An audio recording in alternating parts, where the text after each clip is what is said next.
오늘날 인류가 도대체 어디에 서 있고 뭘 향해서 가고 있고 불교는 거기에 대해서 뭘 해야 하느냐 하는 것이 자연히 내 화두가 되죠. 후황하게 큰 소리죠. 불교라는 게 원래는 나는 그렇게 크다고 봐요. 왜? 진리, 보편을 이야기하니까.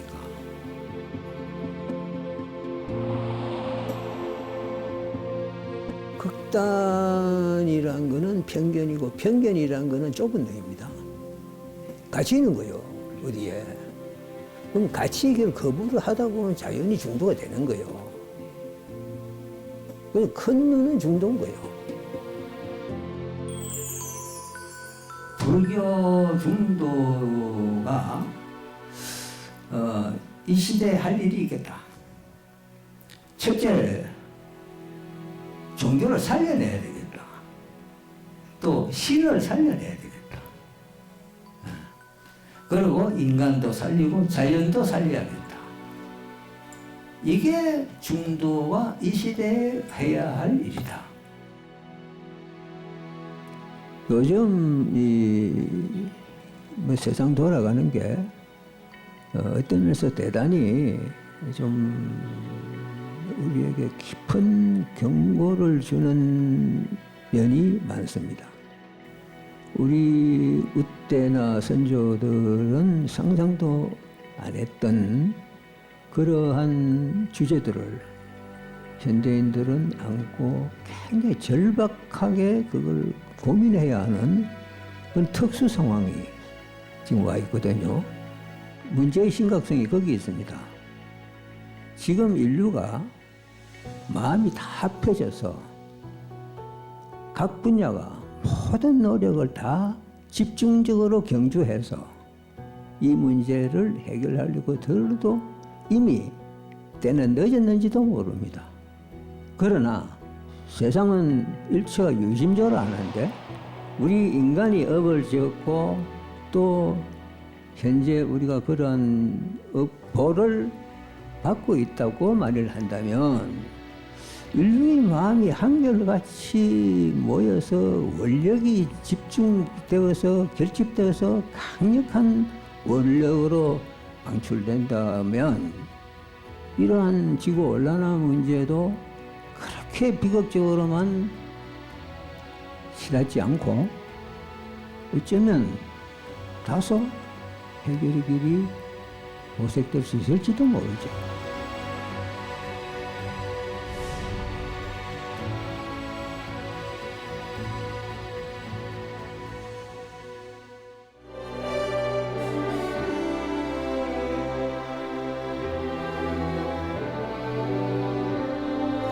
네, 휴식 잘 하셨는지요? 이제 바로 이어서 패널 토론 시작하겠습니다. 첫 번째 패널 토론 해주실 분은 황의욱 교수님이시고요. 현재 경북대학교 생물교육과 교수로 재직 중이십니다. 두 연자 발표에 대한 우리 교수님 의견 경청하겠습니다. 네, 교수님.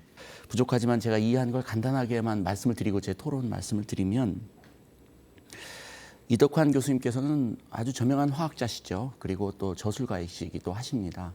오늘 말씀 주신 것 중에 가장 인상적이었던 것은 여러 가지가 있지만 지속 가능한 성장 이뤄내야 된다. 인간을 배제한 또는 인간이 소외되는 순수한 그냥 자연의 귀 또는 생태의 보전은 사실상 무의미할 수도 있다. 그런 말씀을 주시면서 어떤 말씀을 주셨냐면 제가 가장 인상적이었던 것 중에 하나는 40분의 그 항공 우편 배달 중에 31명이 사망을 했다 할지라도 그러면 그걸 없애야 되느냐? 그게 아니라 기술 혁신을 통해서 지금은 어떤 교통수단보다도 안전한 교통수단이 된 항공업을 만든 것처럼 지금 어떤 위기거나 또는 어떤 어려움이 좀 있다 하더라도 그것을 폐기하거나 버리는 것은 옳지 않다. 그리고 지금까지 우리가 인간이 되기까지 해온 여러 가지 에너지 생산이나 아니면 우리가 오늘날 문명을 이루기까지 바쳐온 그 무엇이 있는데 그것을 어떤 위험이 있다 그래서 다 폐기하고 전혀 새로운 형태로 가자라고 하는 것은 사실상 담보할 수도 없는 것이고 추상적일 수도 있다. 이렇게 말씀하시면서 지속 가능한 성장을 말씀하셨고 가장 이제 마지막에 우려하셨던 것은 탄소는 너무나 소중한 생명을 이루는 가장 기본의 골격이죠. 그런데 자칫 탄소가 위험한 것이고 배제해야 되는 것으로 일반 대중들이 잘못 오해할까 봐 조금은 우려가 된다. 이렇게 말씀을 맺어주셨어요. 상당히 인상적인 말씀이셨고요. 거의 대부분 저는 상당히 많이 생물학자로서 동의되는 부분이 있었습니다. 그렇지만 이제 몇 가지, 한두 가지만 제가 첨언을 하면, 아까 우리 활승 스님께서 뭐라 그러셨냐면, 탄소 중립이 정말 가능하겠습니까? 손 들어보세요. 아무도 손 안 드시네요. 이렇게 말씀해 주셨잖아요. 이제 그런 것처럼 사실 생물 쪽으로 보면 CBD라고 국제 생물 다양성 협약이 있습니다. IPCC는 이제 기후 협의체인 것처럼 CBD에서 생물 다양성을 보존하고 그 기후 변화에 의해서 그것이 훼손되지 않도록 하기 위해서 지난 10여 년 동안 상당히 많은 노력도 하고 뭔가 선언도 하고 그랬어요. 그래서 그걸 보고 이제 생물 다양성 10년, 2011년에서 2020년입니다. 이제 2020년 끝났어요. 그래서 이제 포스트 2020이라 그래서 이제 2020년부터는 또 새로운 10년을 또 만들려고 하는데요. 아까 기후변화에서 탄소 네트 제로 이런 말씀 하셨던 것처럼 생물 다양성 감소의 축도 2030년이면 이게 이제 거의 제로 더 이상 감소하지 않고 2050년이 되면 이전보다 지난 50년 전보다 더 나은 생물 다양성 회복 그런 어떤 추세로 만들겠다 하는 선언을 했어요. 그런데 이제 아이러니하게도 지난 10년간의 그 생물다양성 10년 해서 생물 다양성을 보존하기 위한 국제적인 많은 노력과 협의가 있었음에도 불구하고 거의 효과가 없었습니다. 그리고 11개의 타겟이 있었는데 하나도 이룬 게 없습니다. 그래서 앞으로 또 10년을 또 포스트 2020 GBF라고 글로벌 바이오다이버시티 프레임워크라고 뭐 국제 생물 다양성 뭐 체계라고 할 수 있을까요? 그런 걸 하는데 저는 그것이 선언적인 의미만 있고 사실상 얼마나 효과가 있을지는 잘 모르겠습니다. 하지만 그런 운동을 하는 것은 나름 의미가 있다고는 생각합니다. 이걸 한번 말씀드리고 싶고요. 탈성장 이제 도전적이에요. 저 같은 과학자에게는 상당히 도전적이고 그다음에 어떻게 들으면 조금 이게 정말 가능할까? 인간의 본성과 각 그 국가들이 가지고 있는 이기적인 그 경쟁이라고 하는 게 있는데 그것을 마치 어떤 종교의 설법처럼 그렇게 아름다운 인간의 그 따뜻한 본성에 기대면서 우리 함께 나아가자라고 하는 구호로서 시민운동으로서의 의미는 있지만 그것이 실질적으로 정말 효과가 있을까라고 하는 것에 대해서는 조금 다시 한번 생각해보고 그걸 반대하는 건 아니고요. 이제 그런 생각을 한번 해봤고요. 하지만 이제 탈성장에 대해서는 아까 불평등 얘기하셨고 또 부정이 또 말씀해 주셨어요. 적극적으로 동의가 되고요. 그래서 가진 자 또는 상위 1% 또는 극단적으로 부를 이루고 있는 사람들의 어떤 각성 또는 조금 더 다시 주의를 환기해서 전체가 함께 살아가는 공동체를 만들기 위한 자성의 노력 이런 것들이 좀 필요하다는 생각을 들어서 꽤 의미 있는 그런 시간이었습니다. 우리 이덕환 교수님께서 공존이라는 말씀을 주셨어요. 그 말씀이 제가 오늘 드리고자 하는 화두인데요. 공존과 중용이라는 말을 전 드리고 싶습니다. 공룡이 멸종한 가장 큰 이유는 잘 알려진 사실인데요. 운석의 충돌도 있지만 꽃을 피우는 현화식물과의 공존에 실패했기 때문이라는 이야기도 있습니다.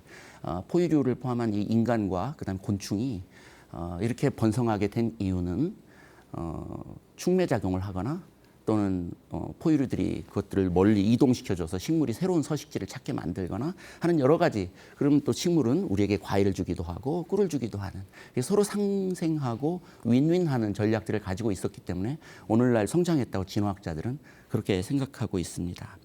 그래서 지구촌에 있는 모든 생물들은 아까 우리 활성 스님도 잠깐 말씀 주셨는데요. 개별적인 존재라기보다는 다 연결되어 있는 하나의 존재라고 생각됩니다. 저는 불교 신자는 아니지만 불제자는 아니지만은 연기론, 연기법이라고 하는 것처럼 모든 것들이 이것이 있으므로 저것이 있고 이것이 생기니까 저것이 생기고 이것이 멸하면 저것도 멸하는 이렇게 모든 것들이 하나로 연결되어 있는 게 저희 생태계입니다. 다시 얘기하면 생태 시스템이죠. 에코시스템인데 개라고 하는 건 전자장비 생각하시면 아시겠지만 하나의 회선만 무너져도 전체가 메인은 괜찮은 것이 아니고 하나의 회선만 절단이 돼도 전체 시스템이 셧다운이 되거든요. 그래서 개라고 하는 것, 시스템이라고 하는 것은 우리가 지금 당장 예측하지 못하지만 어떤 작은 생물의 하나의 멸종이 나비 효과처럼 인류에게도 심각한 영향을 줄 수 있고요. 그건 우리 예측할 수 없어요. 그 모든 현상들에 대해서. 그래서 지속가능 성장에 대해서는 굉장히 적극적으로 저도 동의하는 면이 있지만 그럼에도 불구하고 이 생물 다양성 보존, 그래서 함께 이렇게 보존하는 그 시스템 속에서의 건강성을 유지하는 것이 중장기적으로 봤을 때 우리 인간이 살아남는 중요한 길이다. 이렇게 생각이 들면서 마지막으로 제가 말씀을 드리면 진화에 있어서 많은 생물들이 어떻게 살아남았느냐를 우리 한번 돌아볼 필요가 있습니다. 이 위기의 시대에 우리 인류와 생물들이 같이 생존하기 위해서는 중용의 덕이 굉장히 중요한데요. 어느 특정 환경에서 굉장히 잘 적응해서 굉장히 멋진 어떤 형질을 가지고 있으면 환경이 급변했을 경우에는 그 형질이 생존하는 데 상당한 부담으로 작용합니다. 그래서 무엇이든 극단적인 개발, 극단적인 발달 또는 특정 종의 과도한 번식 이런 것들은 전체적인 개를 무너뜨리죠. 마치 개인 생체로 보면 암과 비슷하다고 생각하고요. 그래서 적절한 밸런스, 그 다음에 더 할 수 있음에도 불구하고 적절한 양보 또는 배려, 함께 살아가는 지혜.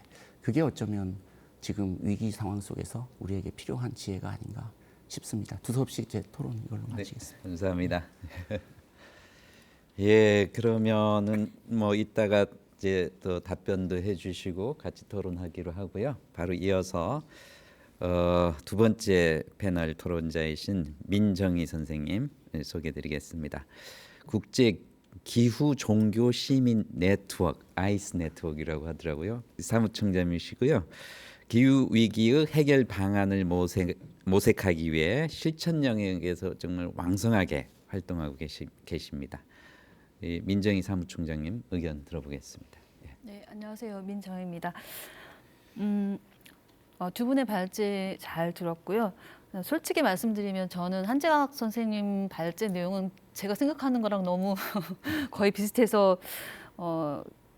특히 뭐 제가 부연해서 말씀드릴 건 없지만 많은 분들이 아까 이제 교수님도 말씀하셨지만은 탈성장이라는 게 좀 실현 불가능한 것처럼 여겨지는, 좀 이상주의적인 것처럼 여겨지는 그런 측면이 좀 있는 것 같습니다. 근데 이것을 어떻게 실현할 것인가의 문제에 대해서는 우리가 좀 더 많은 고민을 하고 연구를 하고 또 같이 힘을 또 합해야 되는 부분이 있어서 그런 부분을 어떻게 실현 가능하게 만들 것인지 이런 이야기들 좀 더 나눴으면 좋았겠다 이런 점을 말씀드리고요. 다른 의견이 좀 있는데요. 그걸 좀 말씀을 드리고 싶은데 먼저 이제 동의되는 부분은 이산화탄소, 탄소 되게 중요하다고 생각합니다. 근데 인간과 또 지구상의 모든 생명체가 살아갈 수 있는데 적정한 온도, 지구의 온도를 유지하는 것도 이런 이산화탄소와 같은 온실가스가 필요합니다. 만약에 그런 이산화탄소나 메탄이나 이런 게 없으면은 지구는 아마 깡깡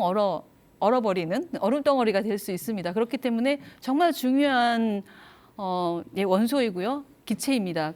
그런데 문제는 이 이산화탄소, 메탄, 아산화질소와 같은 온실가스가 너무 많이 배출되어서 대기 중에 축적되어 있다는 것입니다. 아까 교수님께서 개발과 보존이냐 이렇게 말씀을 하셨어요. 그래서 개발이 돼서 얼마나 우리가 좋은 삶을 누리고 있고 풍요로워졌고 또 수명도 많이 이렇게 늘어났고 이런 얘기를 하셨는데 저도 무조건 개발을 반대하지는 않습니다. 근데 문제는 너무 과도하게 우리가 필요한 것 이상으로 개발을 하기 때문에 저는 문제라고 생각합니다. 그 개발의 원인, 동기에는 여러 가지가 있겠지만 소수 기업, 자본가의 어떤 이익을 얻기 위해서 사실 개발이 되는 경우가 더 많고요. 사실 우리가 누리고 있는 이 삶을 보면 너무 풍요롭다 못해서 과하다는 생각을 저는 하게 돼요. 필요하지 않은 것을 너무 많이 생산하고 또 소비하게 만듭니다. 그런 측면에서 저는 걱정을 하는 것이고요. 2019년도에 유엔 산하의 생물 다양성 과학기구라고 하는 데에서 보고서를 하나 발표를 했습니다. 그 보고서에는 지구상에 생존하는 생물종이 한 800만 종 정도 추산이 되는데 그 중에 100만 종 정도가 2100년 이전에 멸종할 것이라고 내다봤습니다. 근데 아까 교수님께서 인간이 되게 중요하다 이렇게 말씀하셨는데 다른 생명체가 없으면 자연이 없으면 우리가 존속할 수 있을까요? 저는 살아가기 힘들다고 생각합니다. 왜냐하면 그 생명체에 우리 생존을 의존하고 있기 때문인데요.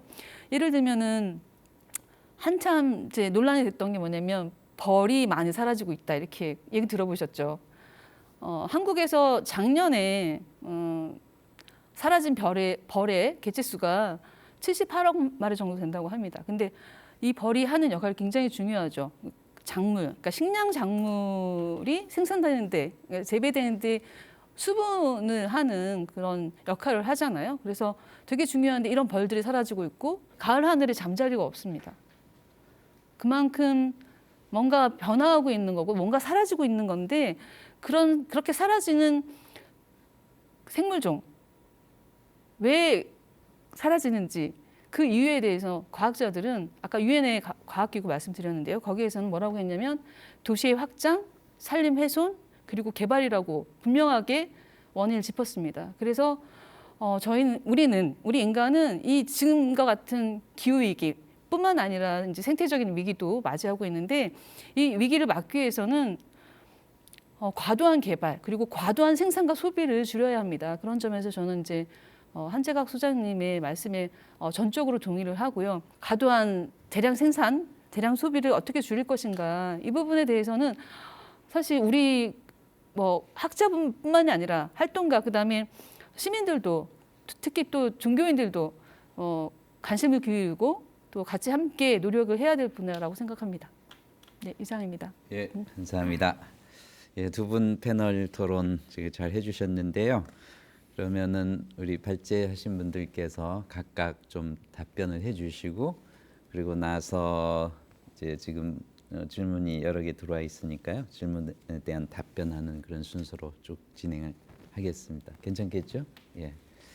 자, 그럼 먼저 이제 이덕환 교수님께서 조금 답변을 해주시겠습니까? 예. 예, 황 교수님이 너무 정확하게 제 그 이야기의 핵심을 짚어주셔서 제가 반론을 펼 여지가 전혀 없습니다. 그 민정희 소장님 말씀에 대해서는 그냥 이렇게만 덧붙이겠습니다. 그 개발이라는 거 제가 지금 문제일 수 있다고 지적했던 개발은 민정희 사무총장님이 말씀하신 과도한 개발을 얘기하는 거지. 그 과도하지 않은 적절한 개발까지도 다 한꺼번에 묶어서 개발이라고 거부감을 보일 필요는 없는 거다. 그러니까 예를 들어서 그 지난 여름에 우리가 경험했던 강남역의 수해 그 참사, 그건 해결책이 딱 두 가지밖에 없는 거죠. 강남역에서 사람이 다 철수하거나 아니면 개발을 해서 수로를 설치하거나 그 두 가지밖에는 없는 거죠. 근데 강남역에 사람 살지 말아라 하는 거는 우리 사회가 수용할 수 있는 대책이 될 수 있을까요? 그러니까 그 모든 개발은 나쁜 것이다라는 그 인식에 대해서 제가 좀 경계해야 된다고 말씀드린 거지. 과도한 개발, 잘못된 개발 이런 것까지를 다 사회가 수용해야 된다는 얘기는 절대 아니죠. 예. 답변이 되셨습니까? 우리 박사님께서도 네. 답변을 좀 해주시죠. 예. 네, 비행기 얘기 좀 한번. 비행기. 예. 굉장히 인상적이었어요. 어떤 인상적인 그 비유를 해주셨고 마지막에 그 얘기도 하셨죠. 지금 10,000명 이상이 항상 100만 명이라고 하셨나요? 100만 명이 항상 계속 지금 떠 있다는 게 구체 들으니까 그것도 야 우리 진짜 그런 세상에 살고 있는구나. 이 순간에 100만 명이 이렇게 하늘에 떠 있으니까요. 네, 되게 흥미로운 얘기이기도 한데 또 그게 저한테는 참 오싹한 느낌이기도 합니다. 그러니까 제가 오싹한 거는 그 하늘에 떠 있는 100만 명 중에 하나의 역에서 오싹한 거라기보다는 그거는 말씀하신 것처럼 뭐 잘된 기술 시스템과 규제 시스템 등등을 통해서 100만 명이 안전하게 어쨌든 그래도 진짜 자동차보다 더 안전하다고 얘기를 또 하고 또 그 사람들도 기꺼이 타고 있지 않습니까? 근데 저는 100만 명 떠 있는 100만 명의 사람의 얘기 아니라 땅에서 그리고 한 번도 비행기를 탈 수 없었던 사람들에 대한 얘기를 좀 해보고 싶은 겁니다. 예. 비행기는 정말 가장 온실가스를 많이 배출하는 정말 나쁜 교통수단이라고 생각합니다. 예. 그리고 특권적인 교통수단이죠. 누군가는 비행기를 본 일도 없었을 텐데 그렇게 비행기를 타고 다니는 사람들의 그 누적된 배출량 자체가 누군가에게는 생존을 위협하는 어떤 것으로 만들어내는 거죠. 그래서 사실은 유럽 사람들이 비행수치심이라고 하는 용어를 만들어서 스스로 비행기를 타지 않겠다라고 얘기하는 일종의 그 윤리적 행동들을 하는 거죠. 선택한 이유가 비행기가 무서워서 안전하지 않아서 안 타는 게 아닙니다. 남들에게 그 피해를 입히는 것을 내가 자제하기 위해서 타는 거죠. 물론 어떤 사람들은 비행기를 안 탈 수 없는 사람들이 있을 겁니다. 대륙을 넘어가는데 물론 우리는 알고 있습니다. 그레타 툰베리는 그 대륙을 넘어가는 비행기도 안 타겠다고 해서 15일 동안 배를 타고 가기도 한 겁니다. 근데 그 마음이 무엇인가를 보는 게 중요하지 그 비행기를 타서 위험하기 때문에 안 탄다는 얘기는 지금은 그게 과거의 기술에 대한 위험 때문에 갖고 있는 어떤 논쟁점이었다면 지금의 논쟁은 확 바뀌었죠. 위험해서 안 타는 게 아니라 윤리적으로 타당하지 않기 때문에 안 타는 거라고 생각합니다. 비슷한 얘기는 저는 자동차, 강남역 등등 모든 얘기도 가능할 것 같습니다. 강남역에 그렇게 멋진 길 뚫어놓고 외제차 빠지고 등등 할 때 저는 그 자동차만 봐도 그런 생각이 들죠. 2015년에 아시는 분이 있을지 모르겠습니다만 국내에서 태어난 신생아 수보다 더 많은 자동차가 등록됐습니다. 그건 모르는 얘기지만 상당히 상징적이라는 생각이거든요. 사람들은 끊임없이 줄어들고 있음에도 불구하고 자동차 회사들은 자동차를 팔아서 끊임없이 이윤을 챙기는 겁니다. 사실 그거 못하면 자동차 회사는 망하는 거고 수많은 사회적 파장이 있겠죠. 그런데 그 자동차가 지금의 또 하나의 온실가스를 배출해서 수많은 사람들이 곤란을 야기하는 그런 상징인 겁니다. 자동차 회사들이 돈을 벌기 위해서 또 일부의 사람들이 자신의 안락을 유지하기 위해서. 그래서 이거 파괴적인 문화죠. 이것을 버리자고 하는 거고 다른 대안을 찾자고 하는 것 자체가 저는 뭐 탈상장이 됐던 우리 기후 변화에 대한 여러 가지 얘기를 하는 것의 핵심이라고 생각합니다. 그 얘기를 좀 강조드리고 싶습니다. 예, 네. 좋습니다. 예, 우리 교수님께서 또. 그 비행기에 대한 제 말씀이 굉장히 왜곡돼서 그 얘기가 되고 있는데 제가 비행기 얘기를 든 이유는 우리가 개발한 기술의 위험성을 우리 스스로의 노력으로 개선할 수 있다. 그런 대표적인 예, 그러니까 더 안전한 기술을 개발하고 더 꼼꼼한 규제를 통해서 그리고 우리가 거기다가 투자를 할 의지를 보여줌으로 해서 우리가 개발한 불안전한 기술을 훨씬 더 안전하게 수용 가능한 수준으로 개선할 수 있다. 그러니까 그게 단순히 비행기에 머무는 게 아니라 거의 모든 기술에 대해서 그런 어떤 원론적인 그 입장이 적용될 수 있다 이런 말씀을 드린 거고요. 당연하죠. 지금 우리가 가지고 있는 기술 중에 어느 것도 완벽하지 않습니다. 그러니까 모든 측면에서 가장 이상적이고 가장 완벽한 기술을 가지고 있는 기술이라고 평가할 수 있는 기술은 그렇게 많지 않습니다. 그런데 그러니까 거의 모든 기술에서 윤리적인 문제, 사회적인 문제, 정치적인 문제, 뭐 온갖 문제들을 다 지적할 수 있습니다. 우리가 기술을 개발할 당시에 고민하지 못했던 다른 수많은 측면에서의 비판이 가능합니다. 그런데 현재 우리가 사용하는 기술이 불안전하다는 이유 하나만으로 그 기술의 근본적인 가치까지 부정을 하는 것은 굉장히 좀 위험한 일이라고 생각을 합니다. 우리가 자동차나 비행기를 통해서 얻은 이 이동의 자유, 인간이 한 번도 가져보지 못한 어마어마한 능력입니다. 그 이동의 자유를 통해서 우리는 우리가 살고 있는 지구가 과연 어떻게 생긴 곳이고 다른 나라의 다른 지역에 살고 있는 사람들이 어떻게 살고 있는 거고 그 사람들하고 어떻게 교류를 해야지 되고 어떤 시각에서 그 다른 문명 또는 다른 문화를 수용해야 되고 하는 이 자동차나 비행기가 없었던 시절에는 감히 상상도 할 수 없었던 새로운 시각을 갖게 됐고 능력을 갖게 되었습니다.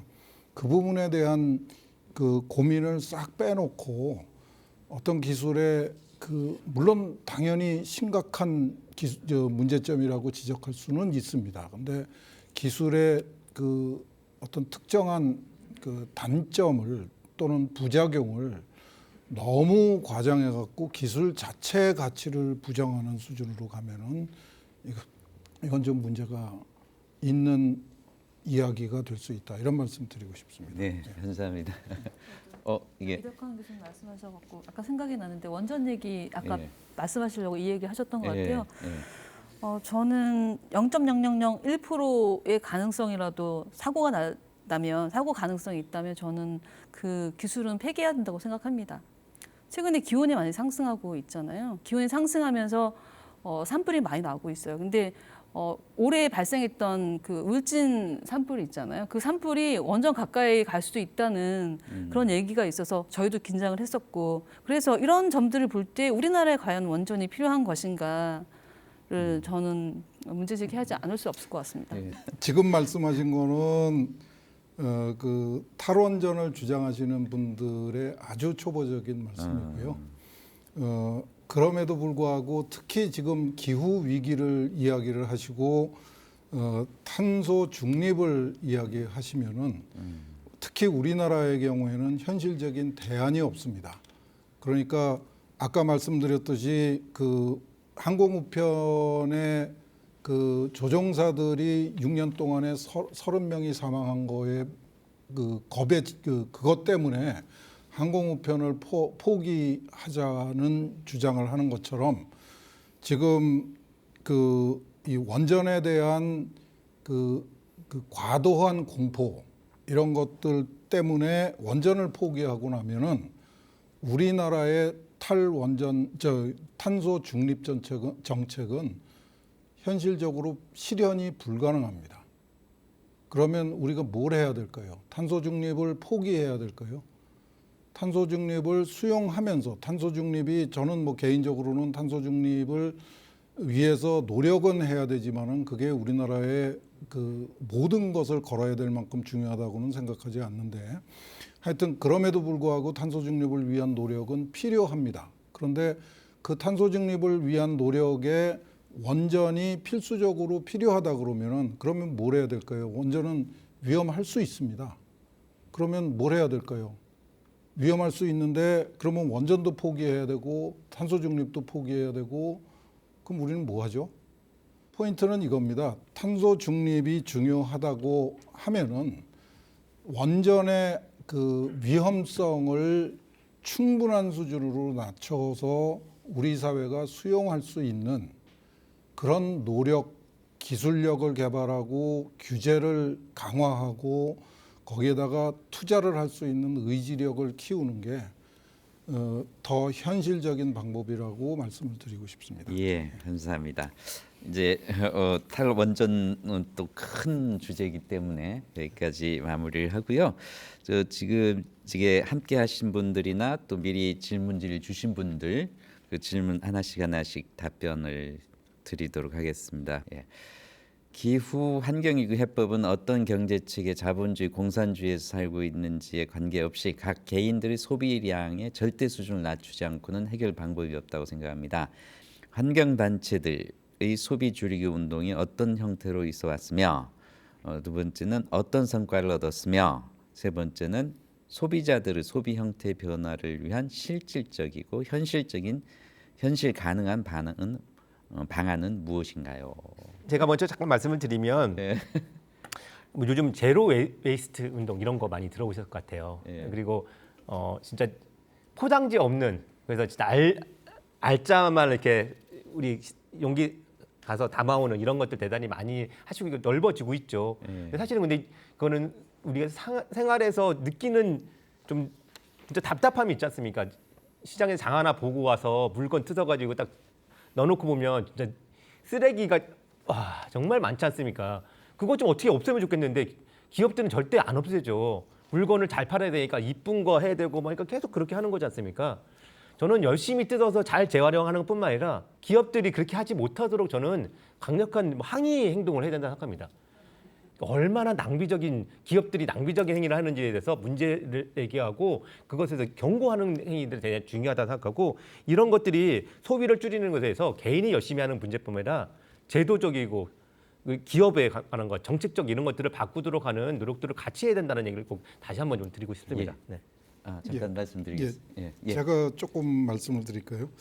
그 아까 한재가 그 사무총장님이 그 개인의 참여하고 국가의 정책하고의 비교를 하셨는데 개인의 참여는 당연히 그 규모는 작을 수밖에 없습니다. 국가에서 하는 정책적인 그 영향력이 월등하게 클 수밖에 없는 건데 그렇다고 하더라도 개인의 참여는 굉장히 중요한 의미가 있습니다. 그걸 부정하지 않습니다. 개인이 그 심각한 사회 문제에 같이 동참한다는 참여 의식이 굉장히 중요한 거고요. 그 평등과 탈성장의 그 이야기가 그 듣기는 굉장히 좋습니다. 근데 실현 가능한지에 대해서는 저는 그쪽에 대해서 잘 그 전문성이 없어서 잘 모르겠는데 그냥 이런 말씀을 좀 드리고 싶습니다. 왜 탈성장 평등만 주장을 할까? 가장 근원적인 해결책은요, 사실은 인구 감소기입니다. 인구를 지금 80억인데 40억으로 줄이면 지금 우리가 누리고 있는 생활 수준의 2배만큼의 생활 수준을 누릴 수가 있습니다. 남은 40억은 지금 80억이 쓰는 그 에너지를 나눠서 쓸 수가 있죠. 그러니까 2배만큼 쓰면서 기후 위기의 수준은 비슷하게 하는 겁니다. 그러니까 남의 나라, 남의 땅의 인구를 줄이는 거는 괜찮은데 우리나라의 인구, 우리 집안의 인구를 줄이자 그러면 얘기가 전혀 달라집니다. 그러니까 제가 이 말씀을 드리는 이유는 탈성장 또는 평등의 주장이 그런 정도의 어려운 일이라는 거를 좀 분명하게 말씀을 역설적으로 드리는. 그렇게 말씀을 주시네요. 근데 우리나라는 지금 인구가 세계에서 가장 급격히 줄어가고 그러니까 있어서 마찬가지로 탈성장이나 평등의 주장이 그거만큼이나 어려운 주장이라는 뜻입니다. 예, 감사합니다. 자, 이제 그 활성 스님께 드리는 질문입니다.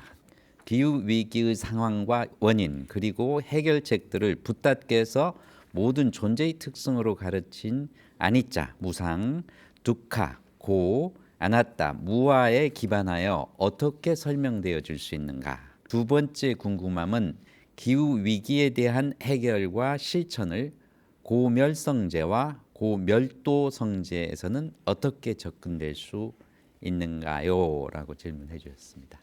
오늘 이야기가 기후 위기와 중도가 되다 보니까 기후 위기라는 구체적인 안건 거기에 모든 포커스가 맞춰지는 것 같습니다. 근데 우리가 지금 이 중도 포럼을 하는 이유는 결국 중도를 중심으로 해서 기후 위기도 한번 살펴보고 또 갖가지 이런 문제가 또 앞으로 있으면 그걸 살펴보자는 거지 그 자체를 공부하는 게 아니거든요. 그건 우리 영역이 아니에요. 고얀소리가 관여할 영역도 아니에요.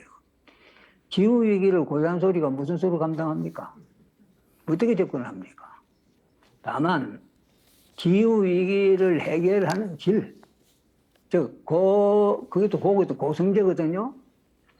그 고성제 기후 위기를 우리가 뭐냐면 멸하려면 어떻게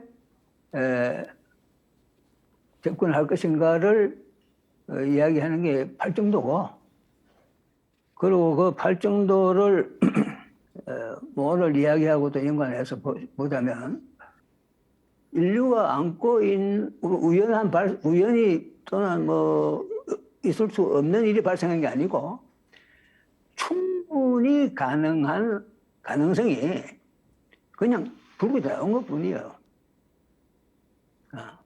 인류의 가치가 뭡니까?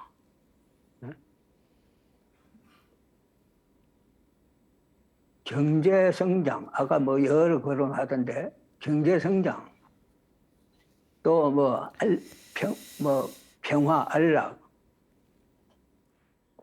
또 뭐 보다 잘 사는 삶, 뭐 온갖 뭐 이런 게 있겠지만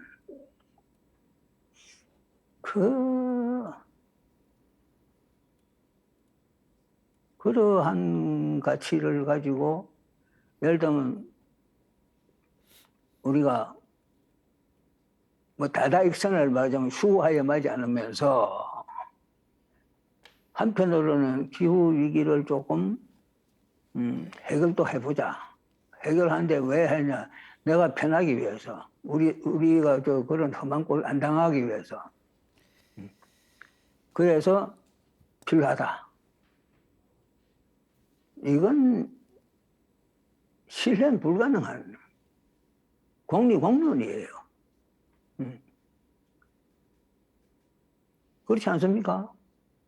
아니 그래 우리가 뭐 먹을 거 다 먹고 입을 거 다 입고 누릴 거 다 누리면서 그러면서 우리를 위협하는 문제가 생기니까 그건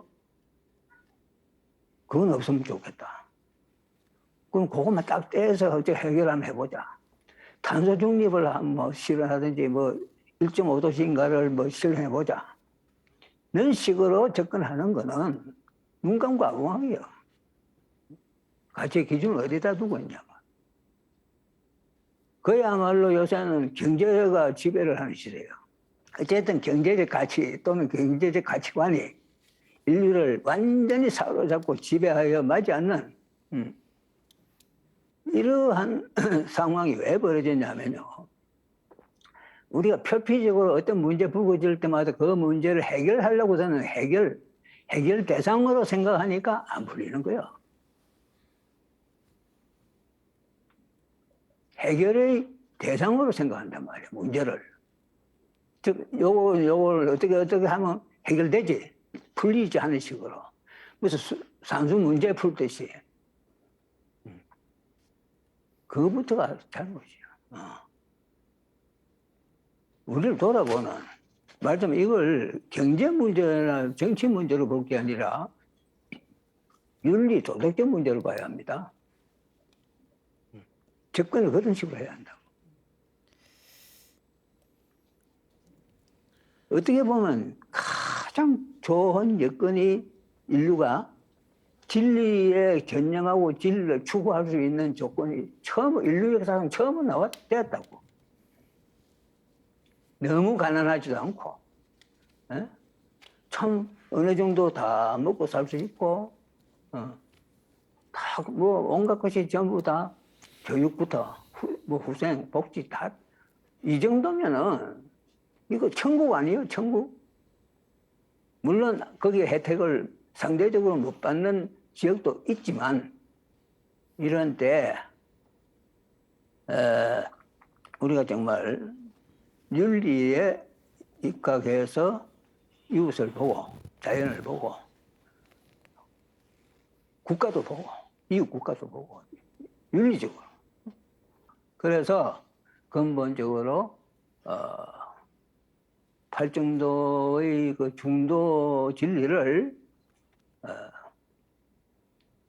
제고하기 위해서 선양하기 위해서 이런 포럼도 하는 거고 그리고 여러분이 이런 계기로 삼아서 팔정도에 대한 이해를 더 심화하는 계기가 되기를 바랍니다. 예, 감사합니다. 마무리 말씀까지 잘 정리를 해주셨습니다. 마지막 말씀에 항상 지금 여기 있는 그대로 마음 챙김 해야 된다 하는 말씀을 주셨는데요. 그 영국 국회에서 마음 챙김, The Mindfulness Initiative라고 연구 단체를 만들어서 지금 굉장히 좋은 자료들을 내고 있는데요. 네덜란드 그 국회의원이에요. 이분이 굉장히 중요한 이야기를 하셨네요. 마음 챙김은 정말로 지금 이 순간 나에게 가장 중요한 것이 뭔지를 알아차리게 해준다. 특히 내 자신의 진정한 가치가 무엇인지, 그 가치를 통해서 우리가 삶을 어떻게 잘 의미 있게 살아갈 수 있는지를 알려준다, 이런 이야기를 하고 있습니다. 이렇게 깨어있는 국회의원들도 있고요, 정치인들도 있고, 또 지금 여기에 함께하신 이번 발표를 해주신 한재학 박사님, 이덕환 교수님, 또 두 분 패널 토론자들께서 굉장히 중요한 말씀들을, 핵심적인 말씀들을 나눠주셔서 이번 중도 포럼이 매우 풍성하게 마무리되는 것 같습니다. 장시간 함께해 주신 두 분 발제자 그리고 토론자 선생님들께 감사드리고요. 유튜브 또 줌에서 같이 함께해 주신 고요한 소리 우리 빌자님들, 도반님들, 또 같이 해주신 많은 분들 정말 감사드립니다. 그리고 마지막으로 변영수 회장님 인사말을 해주시고요, 마무리했으면 좋겠습니다. 예, 회장님. 오늘 긴 시간 중도 포럼 2022에 끝까지 동참해 주신 여러분 고맙습니다. 지난 2017년 고요한 소리 창립 30주년을 맞아 첫 중도 포럼을 개최하였습니다. 코로나 사태로 중단되었다가 다시 네 번째 중도 포럼을 열었습니다. 앞으로도 중도 포럼에서 정치, 사회, 문화, 종교 등 인간의 모든 삶 전반에 중도적 의미를 조명해 보고자 합니다. 다시 한번 깊은 감사를 드립니다. 고맙습니다. 중도와 지구 환경 위기, 기후 위기에 줌과 유튜브로 함께 해주신 모든 분께 감사드립니다. 이번 중도 포럼 2022가 인간 삶의 터전인 건강한 지구 환경을 위해 소욕 지족을 실천하며 중도의 의미를 새롭게 생각해보는 자리가 되었기를 빕니다. 이상으로 중도 포럼 2022 중도와 지구 환경 위기를 마칩니다. 늦은 시간까지 함께 해주신 모든 분께 감사드립니다.